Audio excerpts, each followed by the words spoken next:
1 2 3 4 5 6 7 8 9 10 বা এইটো ফালৰ পৰা কৰিব পাৰে নিজৰ চইচ এতিয়া 9 ঘৰৰ নেউতাটো যদি আমি মুখস্থ কৰিবলৈ নকয় ইয়াৰ সহায়ত উলিয়াবলৈ যদি যাওঁ এইটো এটা ক্যালকুলেটৰ হিচাপে ভাবক এটা বুটাম চেপিম আনসাৰ ওলাব এটা 9 এগুণ উলিয়াবলৈ গৈ আছো তো 1 নম্বৰ বুটামটো মই চেপি দিলো 9 এগুণ এটা এই যেটো বুটাম চেপিলো তাৰ ইফালে কিবা আঙুলি আছে নেকি তো শূন্য বুলি ভাবক একো নাই যদি শূন্য আৰু ইটো ফালে কেটা আঙুলি আছে বাৰু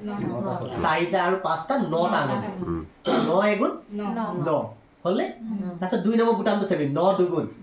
দুগুণৰ এফালে কেটা আঙুলি আছে এটা আৰু ইটো ফালে কেটা আঙুলি আছে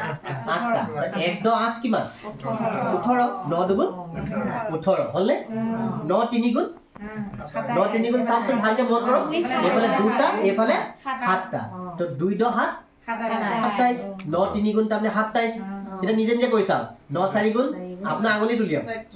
3 আৰু এফালে 6 36 9 5 গুণ 9 5 গুণ 45 9 6 গুণ 5 আৰু এফালে 5টা আঙুলি এফালে 4টা 9 6 গুণ 54 9 7 গুণ 63 ওকে 9 8 গুণ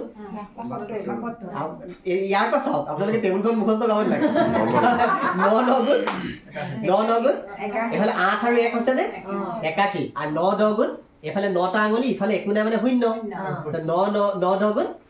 90 এটা বোৰ্ডত লিখাৰ প্ৰয়োজন আছে নে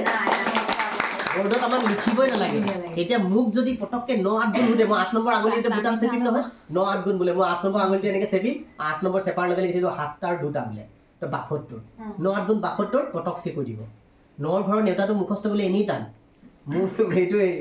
এনে কৈছো বাৰু যে মই মানে মিছেছক সুধিছিলো 9 ঘৰৰ নেউতাটো মুখস্থ আছে নেকি